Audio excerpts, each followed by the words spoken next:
Hello, welcome back to Seconds Out. My name is Ayman Khan here with Mr. Kingpin himself, unveiled, unmasked for the first time, Chris Boyne. Chris, sir, how you doing? I'm good, Ayman. How are things? Yeah, not too bad at all. We've just witnessed the weigh-in for the Kingpin tournament semi-finals. I'll let you give you a chance to take the floor now. What can people expect to see if they're tuning in tomorrow night? What are you going to expect tomorrow night?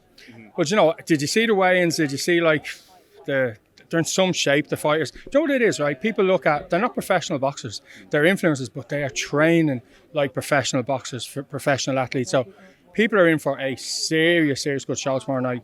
Also, not even a serious good show, serious good fights. Did you look at the fights? If you look at like Gibb and Jarvis, I think that one of the reasons what we look at as well is we look at the matches ourselves and we don't know who's going to win. And I think if we don't know who's going to win, that's probably what everyone's thinking. That makes it really interesting. If you think someone's going to win, they're going to knock them out, it's not as interesting. But if you're like, you got 50-50. So I think that makes it really interesting. Then you've got Barbie, which is like wants to fight in 8-ounce gloves.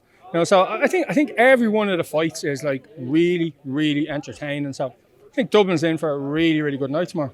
Dublin's in for a really good night. So are the Brazilians. This place is going to be packed out with I remember in London, the first event, the Brazilian crowd, they brought a heat. You could really feel it. Those fans there, what's it going to be like for them when they come to see it on the night as well too? The Brazilian fans.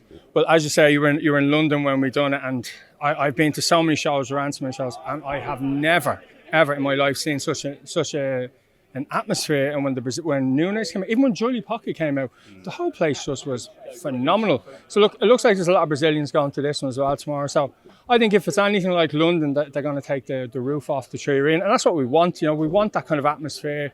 Influencer boxing has never ever been in Ireland really at this level. So we want to make a statement. We want to come back again, and it's up to the crowd really, And I think the atmosphere is going to be pretty good tomorrow, pretty special. Now, getting to know you a little bit more, I think there was a really good question that was asked, to get a little bit more about yourself. Like, why did you want to get into the influencer scene in the first place? What was it that motivated you to put your foot in? Well, I've been promoting for years. I've worked with different organisations all over the world. And do you know what it was? I liked seeing years. I watched KSI and Logan Paul. I thought it was really entertaining, and I just felt like the influencers have such a big following. I was like, look, they've got an engaged following, so it's a really good idea, to kind of involve it. But I think what really got me involved was I've been trying to work out who the best influencer is for so long. Because I was watching the box and I was thinking, like, who's the best? And I wanted to find out, and I wanted to prove it. And when we were putting the card together, we didn't like any easy matches. We looked for, we felt who was the best 8 men and the best 8 women to take. And I think that's really the big thing. I just really want to know who actually is the best influencer on the planet. Now, there were a lot of rumours and whispers surrounding the tournament. The tournament does go ahead. I want to know, first of all, look, me as an outsider looking in, there was a lot of kind of revelling at the potential that this event wouldn't go ahead, which I thought was quite confusing, potentially fighters left out of pocket if that does happen. Did that confuse you, seeing that reaction from some in the scene who are maybe happy to see the potential demise of Kingpin? Do you know what? You get that all the time, miss.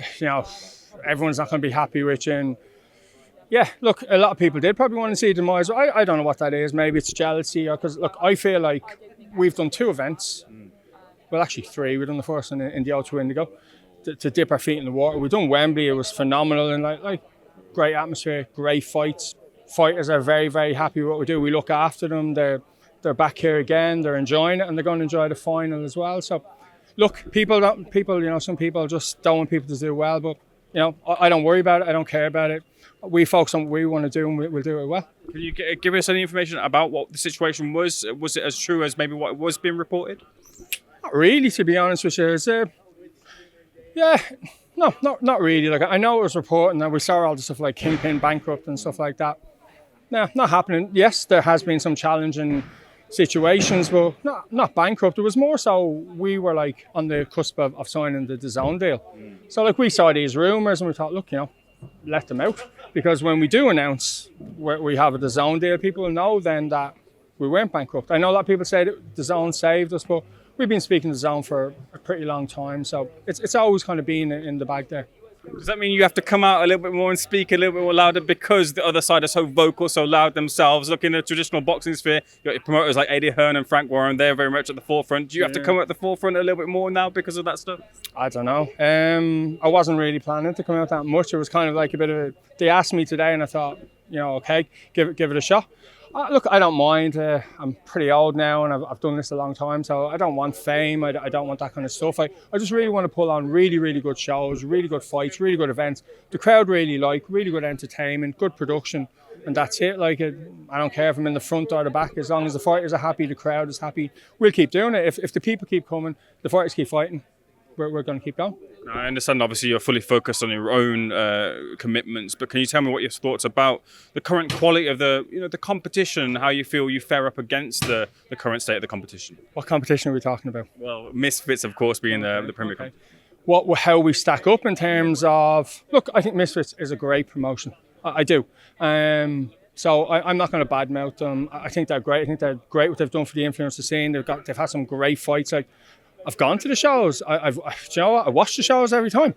So I've nothing bad to say about them. But yeah, I do see the stuff online, and them saying something about us, we saying something about them. It's all a little bit like probably tongue in cheek as well. I don't really feel any kind of badness towards them, but I do. I think they're a great promotion, and I think we're just as good. I think our fights are like proper quality, and so I think the Misfits have had great fights as well. So I'm not going to say anything bad, but I do think the London card, phenomenal fights, knockouts, stoppages, and Dublin, like, look at the fights, like even the wildcard fights. Kiefer Crosby and Aaron Chalmers, like, Kiefer isn't an influencer, but he's made a big name for himself in the last couple of days with, the face-off for Aaron, and then you've got like Gibb, which literally trains every day. Look at the shape of him, and then look at Jarvis. Like, Jarvis is in shape, and then you look at King Kenny, Whidnersson Nunes, like, it just goes on. So if I was a fan, I think those 10 fights tomorrow night, every one of them I think is quality fights. Even the 2 fights that we only previously put on for the Irish guy, Dollar Deck and